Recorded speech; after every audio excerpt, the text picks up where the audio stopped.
welcome to Natural Beauty Summit's Detox Your Lifestyle and Reset for 2022. I am so excited about this series because we have an incredible lineup of guests. Some that you may already know very well, in fact, and some that will be new to you, and I'm thrilled to be introducing them to you. The whole purpose of this summit is to give you guys tools and tips and tricks to remove some of the toxic elements out of your life to have a better 2022. Now, coming off of 20 months of life within a pandemic, we have all been exposed to a lot of chronic stress, as well as so many other life stressors, as well as environmental stressors. But if there's anything that we can say for sure, is that we have all been thinking about our health a lot more than we probably ever have. And that's why this series is all about giving you some tools and education around how to have a more healthful life. Now, we're going to be covering all kinds of areas, everything from breath work to relationships to nutrition and so much more. We're really looking at the lifestyle from an expansive perspective. So we're talking about the environment, we're talking about the home. And this series is one of 3 series that's going to be all dedicated to detoxing your lifestyle. What I'm so thrilled to share with you as we kick off the summit is who I'm going to be kicking it off with.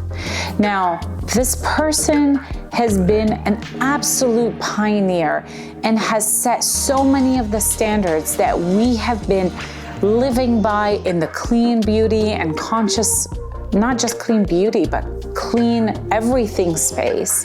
And he's been in it for 30 years. So without further ado, I would like to introduce you to Mr. Ken Cook, the founder of EWG. He has been in the environmental space for over 30 years. If we have any policies in place today that protects us, the consumers, from harmful chemicals and toxins, it's probably because of him, or at the very least, he has had a big hand in it. So as we kick off this summit, let's really explore how everything from our environment to our food to our cleaning products, our household products, even down to our carpets, can have an impact on our toxic load through our lives. And let's explore how changing some small and easy habits can have a huge impact. Stay tuned for my chat with Ken Cook.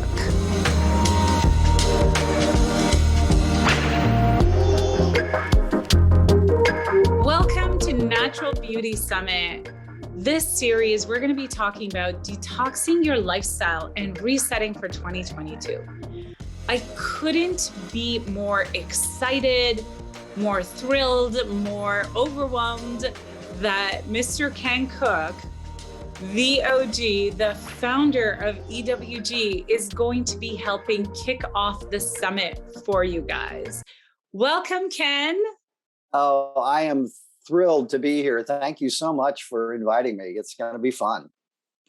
EWG has, I've told you this before, and I think this is true for so many people in our audience.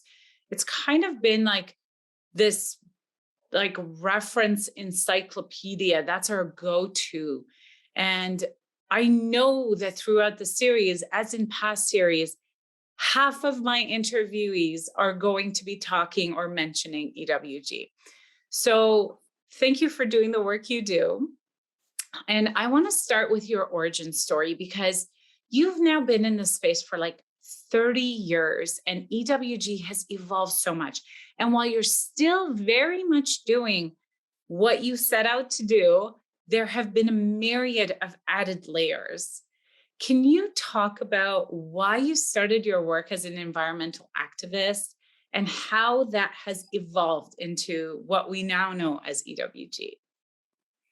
Well, first, Thank you. I love to talk about that, in part because I feel as if the changes that we've gone through at EWG point to some really important changes that environmentalism generally has gone through that a lot of people don't recognize. We started off, EWG went by that name for the first time in the summer of 1993 when we published a research report called Pesticides in Children's Food.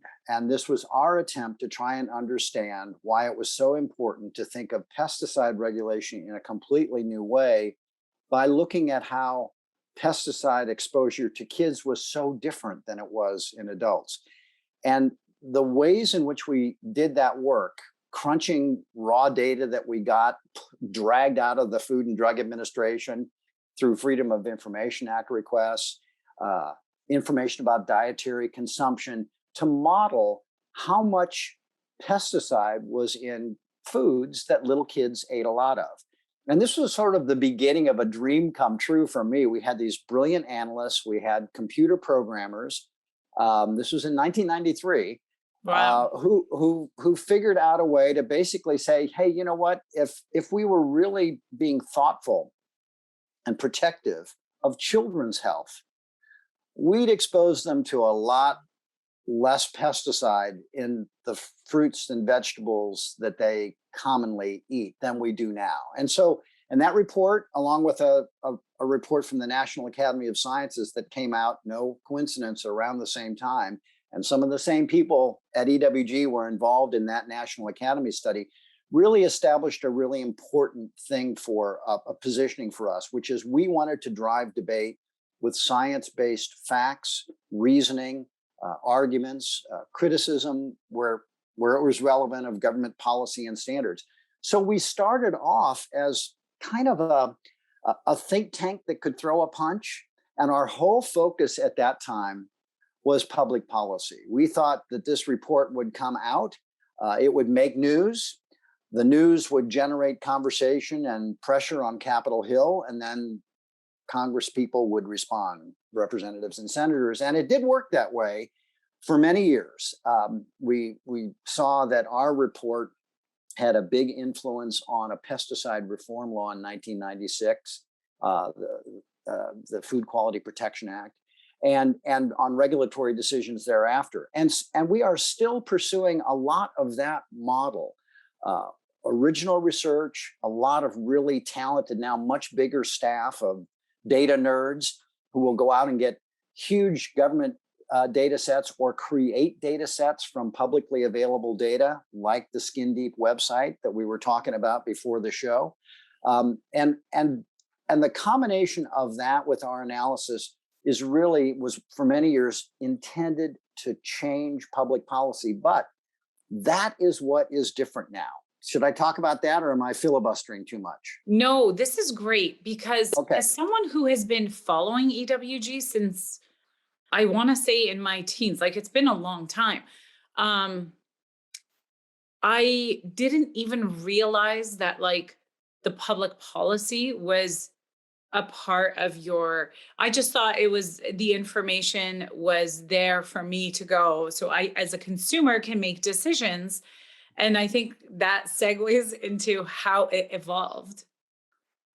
Exactly. So we started off, we developed these databases, and we thought that they would affect change in government, regulatory change at the federal agencies like EPA and FDA, and policy change in terms of legislation in Congress, and likewise in some state legislatures where we've also had an impact.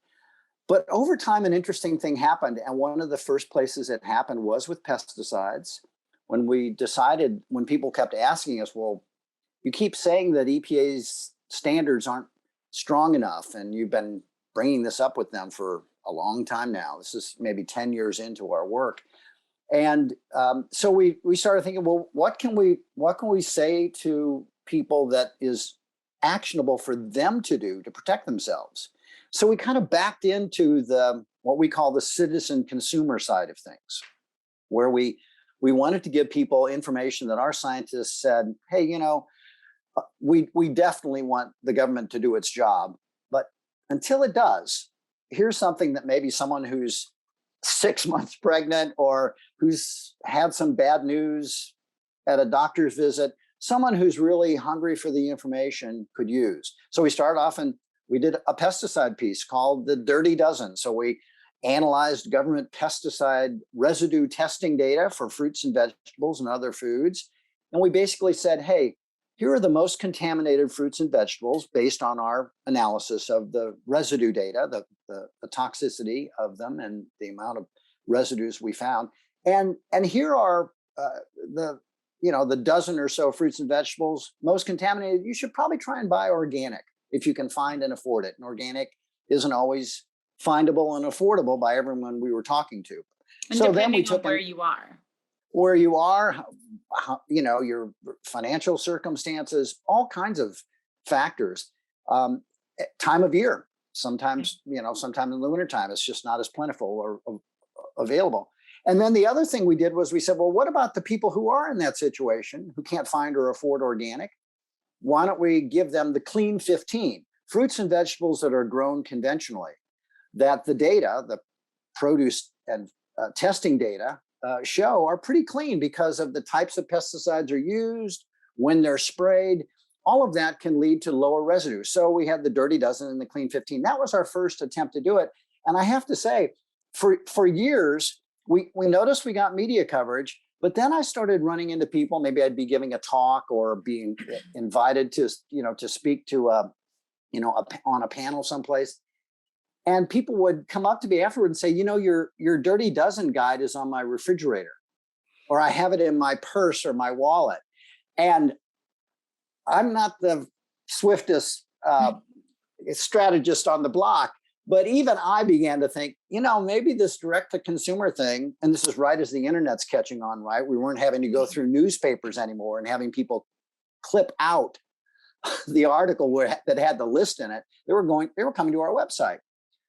And so we started thinking, well, why don't we look across our work and see where we can offer these consumer insights? And one of those moments was my former colleague, the brilliant Jane Houlihan, who was running our research program, one day found a study that was conducted by scientists at the Centers for Disease Control, CDC scientists, and they found phthalates at elevated levels in the blood of women, US women of childbearing age. And Jane said, the interesting thing about this study is that they speculated that it might be personal care products that caused the exposure. Well, this is not how we had thought of environmental issues before, but that was a mistake. So Jane decided to find out, well, what products, what consumer products, personal care products have these phthalates in them? Yeah. Came up with a list. Then she said, well, what's all this other stuff on the ingredient label?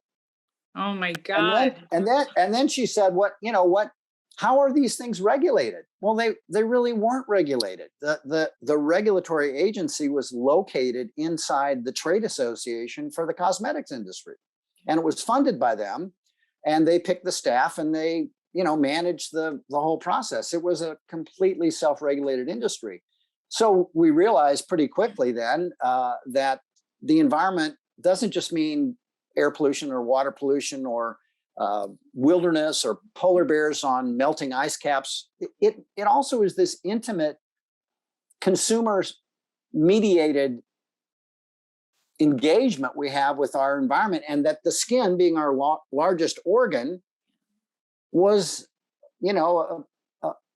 a form of exposure or an exposure route that we hadn't considered. So then she built out, and we've had a series of scientists since then expanding it, the Skin Deep database, where we looked at all the ingredients, did our own review of their health and safety, evaluated products. I think we're up to maybe 70, 80,000 of them on the site now. We have an app where you can also check them. Anyway, what this told us was that consumers were making purchasing decisions based on our ratings that were online. And then they started doing it on their phones, not first on the website on their phone and then on the app.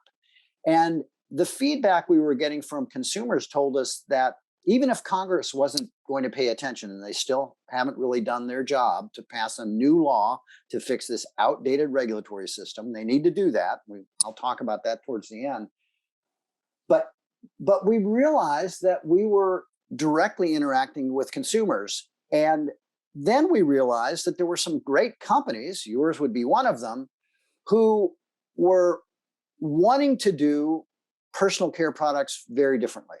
That started with health and wellness and transparency and purity of ingredients and other things that were disruptive in the world of personal care products. And there are so many amazing disruptive companies that we've been working with, including some fairly big ones who are self-disrupting their old patterns, that our audience now was also businesses, the private sector. And then, from there, we developed our own certification program that maybe I'll talk about later. But here's the thing that people miss about environmentalism. First, we like to think we've been helpful, and there are others in the space too, but helpful in getting people to redefine what the environment means. It's the environment of your everyday life. It's the wilderness at the CVS or Kmart or wherever you shop. I guess Kmart's gone, but wherever you shop, it's kind of a wilderness experience where there are aisles and aisles of loosely or largely unregulated products that you're bringing to your home, putting on your skin, feeding your kids, etc. So that the environment is something intimate. And we know it's intimate because we've tested people's blood and found some of these cosmetic chemicals and other toxic chemicals, pesticides in their blood. We found it in the blood of newborn babies in their umbilical cord blood. So we know the exposure is happening. That's your environment. That's point one. Point two is this dynamic that we've experienced mostly in the personal care and food sectors, I think, but also to some degree in the home cleaning world, where entrepreneurs are trying to do the right thing, has really changed some of the focus of environmentalism. And the best way to summarize it is what we're fighting for now is as important as what we've been fighting against. We don't just have to rely on saying these products are bad, because we can say, there's a multi-billion-dollar industry that's growing like Topsy that's producing good stuff. Is it perfect? No. Is it better than what we had before? Light years. Is it becoming more affordable, more available? Absolutely. And so as an environmentalist who was used to basically doing this, I can now say, come on down. We can rebuild the economy. It's not to say we abandon focus on government and making sure it does its job and holding the sort of scofflaw parts of the economy, the companies that aren't doing the right thing. We need to hold them accountable. The government needs to do that, but consumers can do it too. And they're being heard by companies like yours who are deciding, hey, I'm not going to wait for the government to regulate this. I'm going to set a standard no government regulator would ever dream of imposing on an industry, but I'm going to set it myself on my company and my products. Well, those are the people we're increasingly working with now. And that is why, and this is true in energy. Look what's happening with solar and battery storage. We're fighting for that now. We used to just be kind of dreaming that there'd be an alternative to coal plants and natural gas and nuclear. Now we've got the alternative. It's there. Electric vehicles coming on strong, right? In food, organic has grown to a $60 billion plus industry. Is it perfect? No, but it's a huge upstanding consumer-facing alternative in the marketplace now that is driving conventional food and agriculture a little bit crazy. And so that disruptive potential, fighting for that now, instead of just saying we've got to stop the bad things, which was the first 50 years of the modern environmental movement, is really exciting, really dynamic. And it lets me say to people, young people getting into the world of environmental protection, hey, when I was coming up, I wanted to be Ralph Nader. And that's still a good thing to aspire to. I'm still aspiring to it. I want to be a crusader that gets the government and gets companies to do the right thing. But you don't have to be in the nonprofit or government world to make a huge difference. You can join a company, and you should look at opportunities to do that and make change happen faster and deeper from the private sector. Okay, now that's, see, even though I'm not in DC, I can still filibuster with the best of them. So there you go. No, but that's great because I think not everyone, and surely most of our audience today isn't thinking about like, oh, detox means I have to look at all these different facets of my life. Generally, when we think about like, you know, what expose our toxin exposure, we're thinking about like what we're breathing and maybe what we're putting into our bodies. It's kind of becoming a little bit more widespread that what you put on your skin is going into Right. your blood. And now, I mean, I've learned so much since being in the space from like your choice in flooring, paint, cleaning products, like everything that you surround yourself with. Plastics are like an entire thing by themselves because there's so many Totally. different things that you can talk about with plastics. But I guess as we think about our lifestyle, our audience here, and what areas we could be paying more attention to, are there specific ones that you want to call out? Well, sure. And I think the most important thing is to start somewhere, right? Yeah. It can be, you can start with food and be thoughtful about that. We have, I mean, there are other resources out there, but I'll, you know, since I'm on the show, I might as well talk about ours. We have a whole range of resources that help people be smarter about what they eat to reduce toxic chemicals and achieve other goals, other, you know, healthy living goals. We have material, research, guides, website pages for practically every room in your house, for practically every aspect of your living experience, whether it's tap water contaminants, pesticides in food, toxic chemicals in furniture, how to, you know, paint your house inside and out more responsibly, and that's better for you and for the environment. So to me, I always sort of suggest to people that they start with something that is daily, that's quotidian, so that they can begin with some small wins and build from there to what we call habits of environmental health. And so I tell people what is most interesting to you. For some people, it is personal care products, and they want to go into their medicine cabinet or into their makeup purse or what have you, and just start going to our website and seeing, well, how does my favorite mascara or my favorite shampoo rate, and what are they talking about here with respect to these ingredient reviews. Same with food. You can go to our food scores database, and we'll give you information product by product for, I don't know, probably 90,000 or more products in your grocery store. You know, what are the things you should think about that might be in that food? Now, the nutrients, for one thing, we evaluate those, but we also take a look at toxic chemicals, pesticide residues, and things such as that.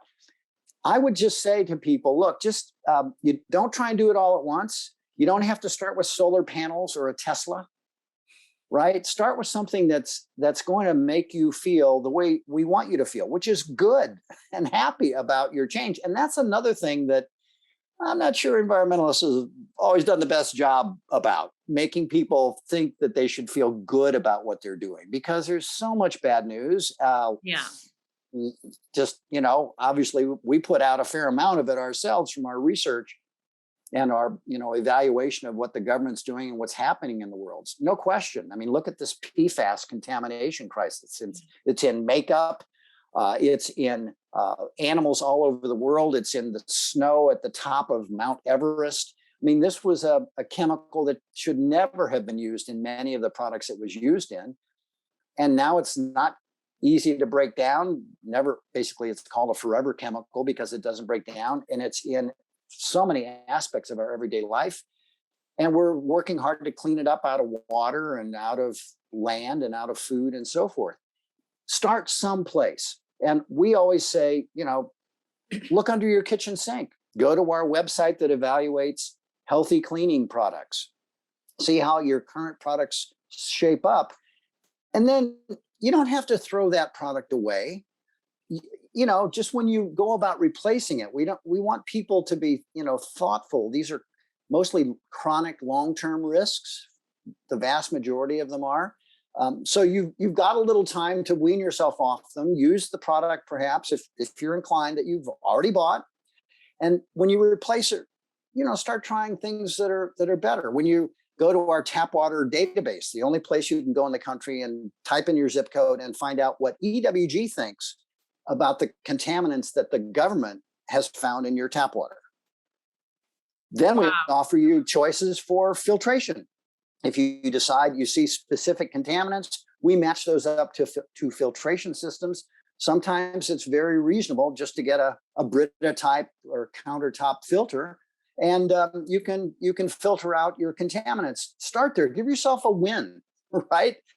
That's the kind of environmentalists we're trying to build. Obviously, we don't want people to just think they can shop their way out of these problems, or that their own behavior is what is the vital thing to worry about here and nothing else. You should also be worried about getting involved and making your voice heard, so that the government does its damn job and starts regulating some of these problems. Absolutely. And we're going to get to that. But, I just want to underscore some of the things that you're touching on here, because I remember when I think I just graduated high school. So this was a long time ago. But my brother had just started working for a fuel cell company. And that was really he's a chemical engineer working in developing fuel cells. And I remember then the technology for electric vehicles was there and it was robust, but it was just it seemed like it'll never come onto the market. Now, fast forward, I'm not going to say how many, but X number of years later, I'm driving a Tesla. Tesla is so becoming common. It's accessible. It's changed. All of these changes have been happening. Totally. And I also want to just kind of comment on what you said about not getting overwhelmed, because it's really easy when you learn what's happening and what you've been exposed to. It's really easy to get overwhelmed and be like, what am I going to do? I'm going to eat lettuce that I grow out of my own backyard and nothing else. And I'm not going to go anywhere and I'm not going to buy anything. And I like how you've approached it. Just do one thing at a time and go slow, because every step is a win. The good news is we have really great detoxification systems in our bodies, and the phthalates and parabens, they're not all staying in us forever. That's right. But once you have that awareness, it's important to start taking some action, but not overwhelming. Now you've touched on so many things, and we can literally spend an hour talking about each one. But to try, just kind of give us a view, a glance, because 30 years is a long time, and a lot has happened in those 30 years, and you've affected policy and bills and all of that. But if you could show us a progress bar, 0 to 100 or 0 to 10, however you want to approach it, in each category, what do those progress bars look like? How, where are the areas that we've really moved forward in, and what are the areas that are kind of lagging? Yeah, that's a great question.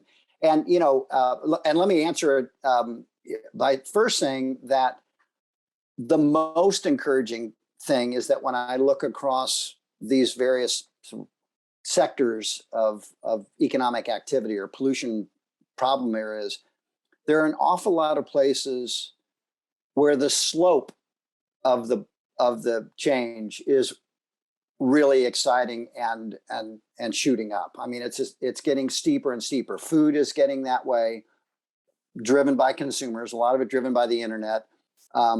Personal care products, I think, are moving in that direction at a very robust clip. I think there's much better cleaning products out there now that are getting safer and healthier and still do the job. And that's the thing, this feeds on itself. The more companies succeed in responding to consumer demand and bringing good stuff to market, right? And obviously, there's lots of dimensions of good stuff. We're not as far along as we should be in packaging, for example. even though the stuff that's in the packaging might be a lot healthier than it was 10 years ago, we've got this plastic mess that we've got to deal with. So there's always room to evaluate this with a critical eye. And we pride ourselves on our critical eye at EWG. But if you look at it, I would say we've made really great strides in food, not just the rise of organic, but the influence that organic has had, so that retailers all around the country now are really rushing to try and provide sustainably grown and where possible organic offerings for what you eat. Personal care products, again, a lot of progress moving away from the worst offenders in terms of ingredients to healthier and healthier ones. So I would say, what percentage are we at? Remembering the steep slope, that's the good news. The percentage is still too low. So in organic, we're still, from the standpoint of how much agriculture occupies the landscape, and from the standpoint of how much people eat, organic still, not as important in those dimensions as it should be. So maybe we're 3 or 4 or 5 or 8% there for some things like potatoes. We're a lot higher, or carrots, because 20 or so percent of those crops now are grown organically and sold organically. Others, it's more like, a couple of percentage points. Other parts, some parts of the country, it's easier to grow organic food than others. That's another dimension of it. How do you evaluate that on one trend line? So with those in mind, I would say food has moved. Personal care, I would say we're still at the, well down in the single digits in terms of where we need to go. But the curve is really going up. There's a lot of pressure from consumers because of the information they have, and because people are saying, hey, well, if these companies here, these startups, or these older brands that have retooled themselves, if they can do it, why should I settle for anything else? And so that accelerates that steepens the slope of the curve. And I would say with personal care products in the single digits, with generation of electricity, where it's dramatically changing, right? Solar and wind are far outstripping coal and natural gas and nuclear in terms of annual new additions to the grid. All the growth is in renewables. So it's an exciting time, even though there's a lot of gloom out there and a lot of reason to feel, like the Glasgow summit didn't deliver what it needed to. I think we should be clear-eyed about those problems, that stalemate, that paralysis in our politics now, in our policymaking. But don't forget the dynamic drive that you can make happen by your purchasing decisions, by talking to your friends about alternatives, by encouraging new companies. And one of the things I noticed, I would love to hear your thoughts about this. One of the things I noticed in the personal care world, 2 things I noticed. One, it seems like women are now running more of the companies, and I don't think it's an accident that's driving health and well-being. Just saying.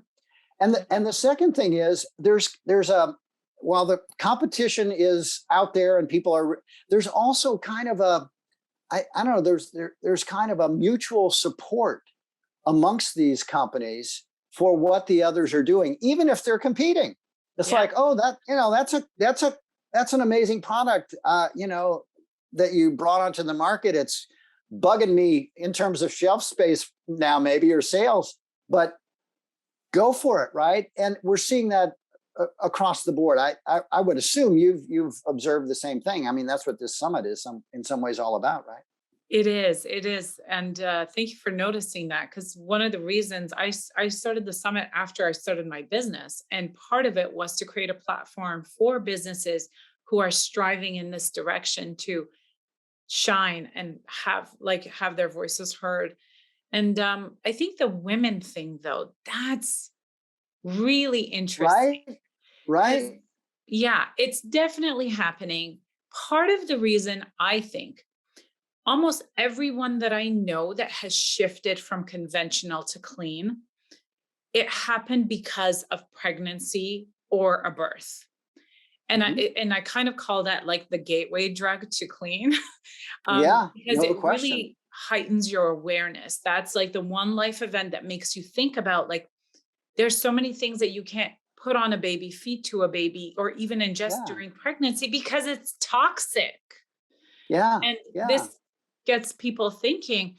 So I think what's happening now is women are now stepping up and saying, I'm kind of tired of shitty products and Yeah. things that aren't made with me in mind. And it's Right. happening because of organizations like yours and men who are supporting this movement of women, spearheading these changes and these companies. And we're just going into a really beautiful time where I think this change that you have been grinding out for 30 years is accelerating. And I think you've noticed that too. I have, and I'm proud of the part we've played, and I know there are a lot of colleagues at other organizations who've played an indisputable role in it. I was raised by two women. My dad died when I was pretty young, and I watched them struggle to make ends meet, raise me like I was the most privileged kid in the world. That's how I didn't realize how hard it was for them, or what they were sacrificing all along. But I had somewhere in me this notion, just from overhearing my mom and Aunt Ruth, over Manhattan and a martini at night, talk about their workday, because they were both in the workforce. And most of the moms in my neighborhood, in my circle, were not.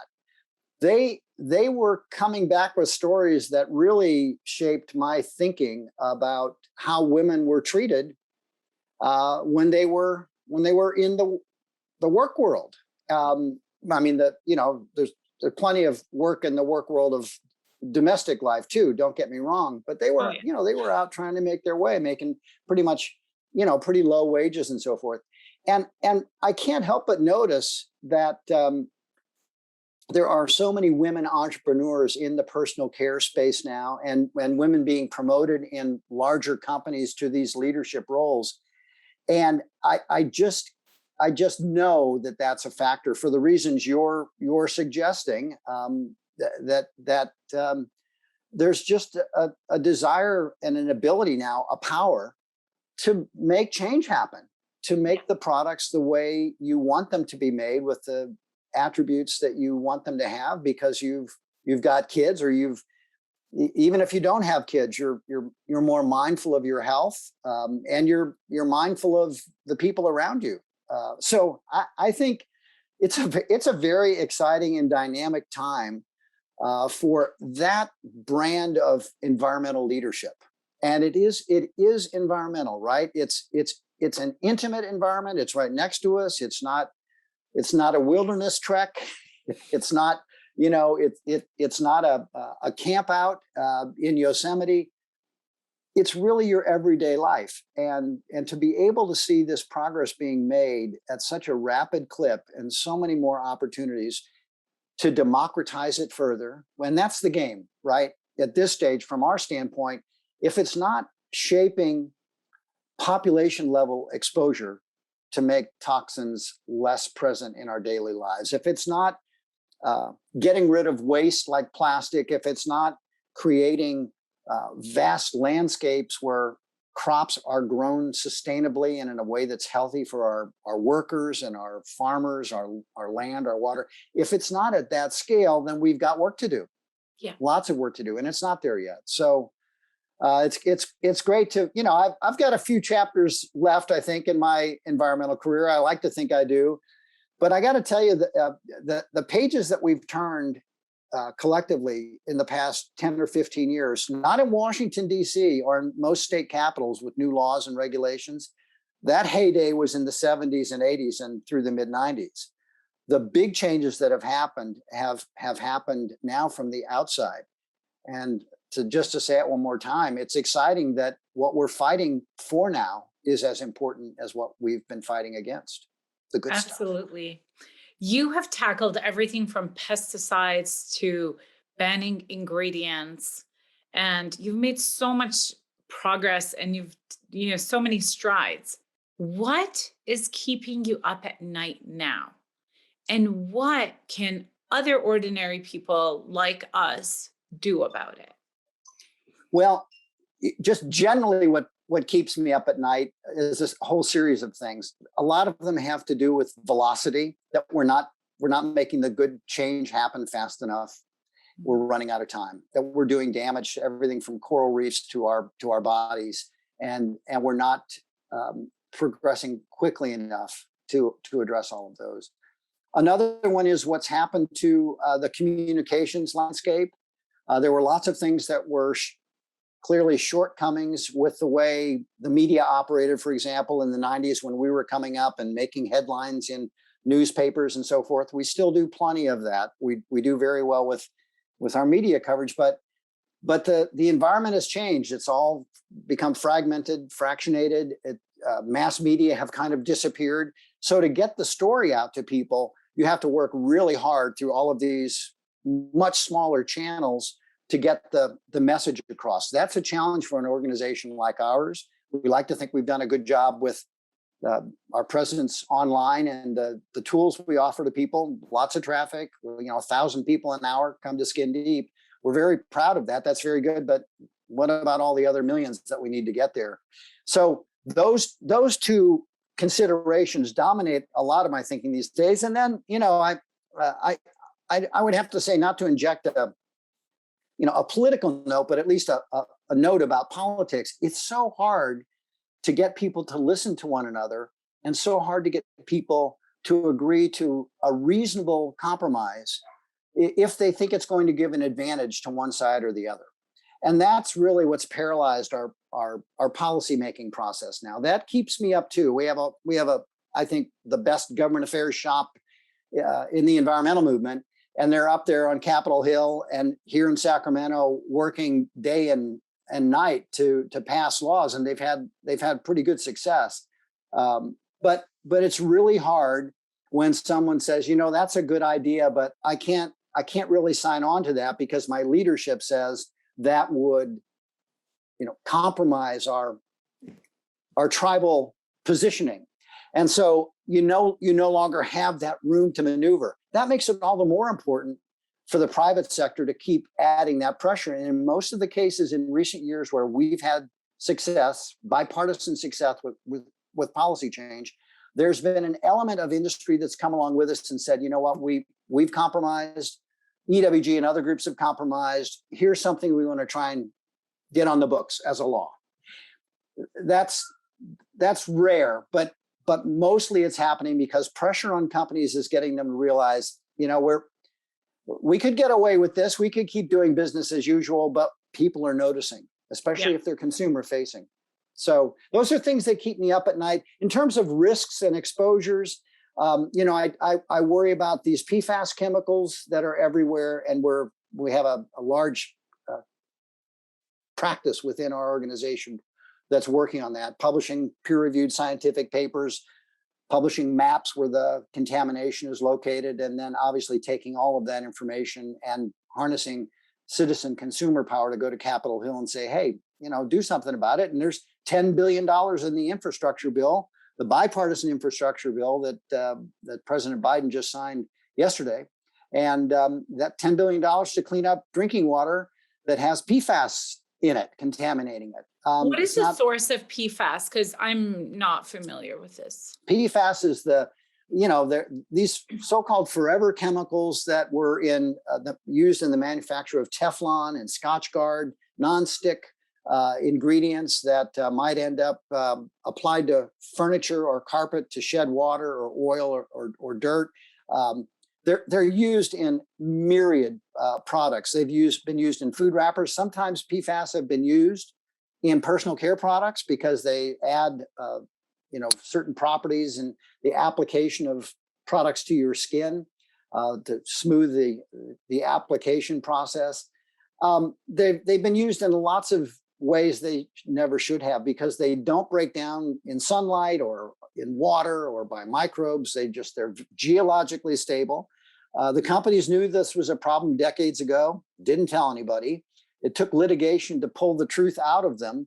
And finally, the truth has become so apparent that even policymakers are taking steps. And all around the country, state legislatures are enacting limits on drinking water to make sure that water's treated before it comes to you if it has levels of PFAS that they deem are too high. It's kind of a patchwork process, but these are the chemicals that are the focus of regulators all over the world now, and in practically every state in this country, because they got away from us.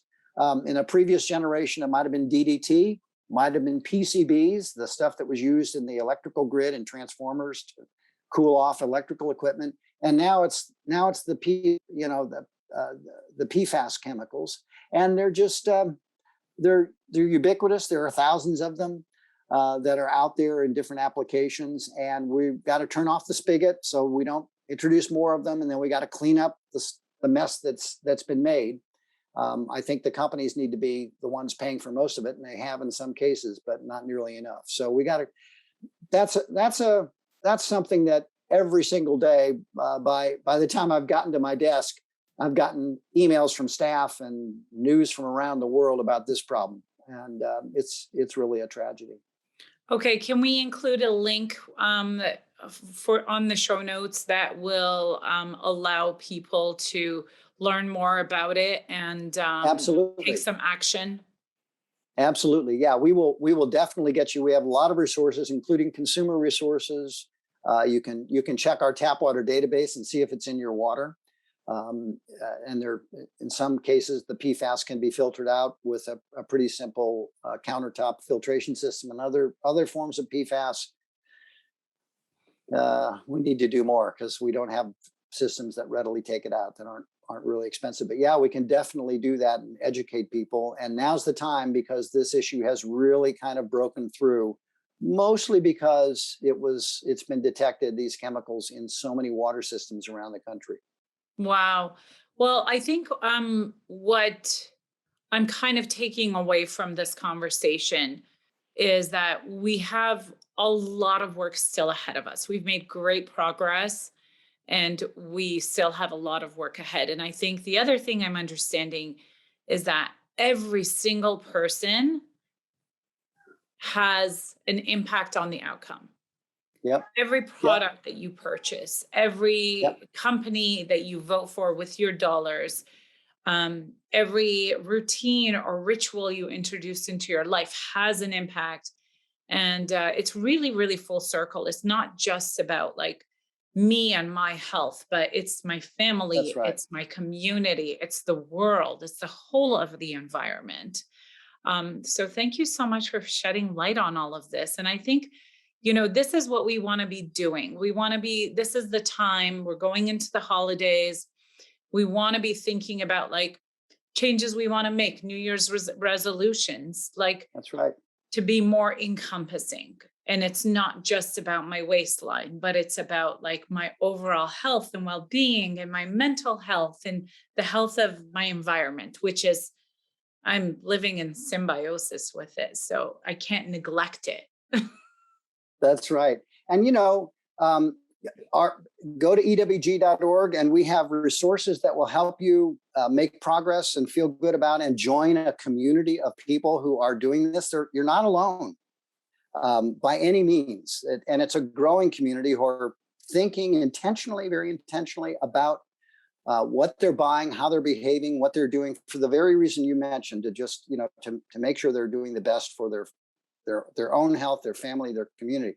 And then we have resources also where you can, and I strongly encourage you to give this a try, make it a habit to be a participant in civic society. Make that one of your habits too. Sign on to a petition, write an email to someone in government.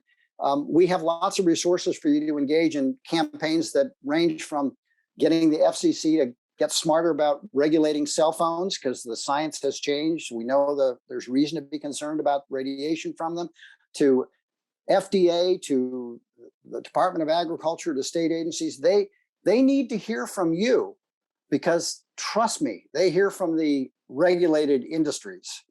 And the counter to that has to be people speaking up. So you're making a difference with your purchases, your behavior. Companies are noticing that.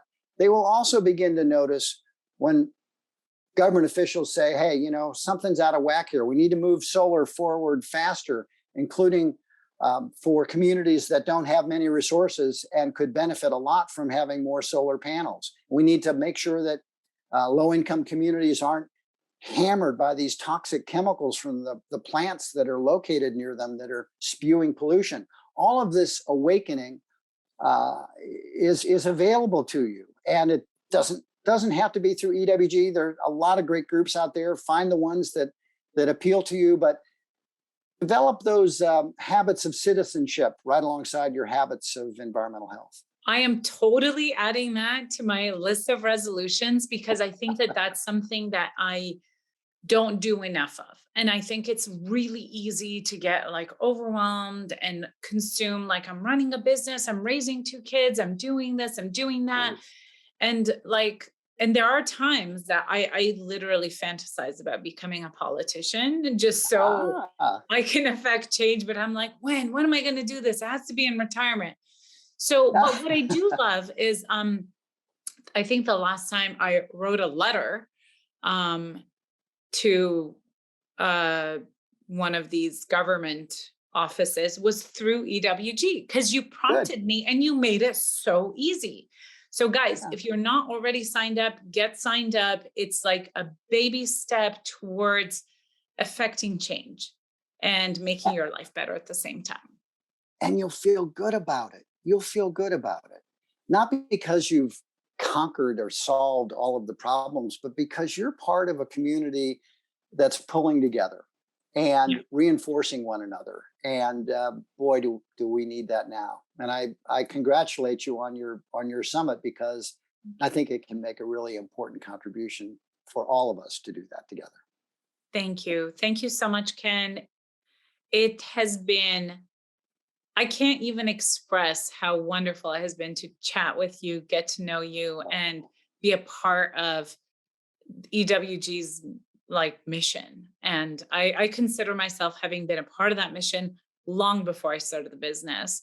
So thank you for everything that you've done and for being a part of the summit.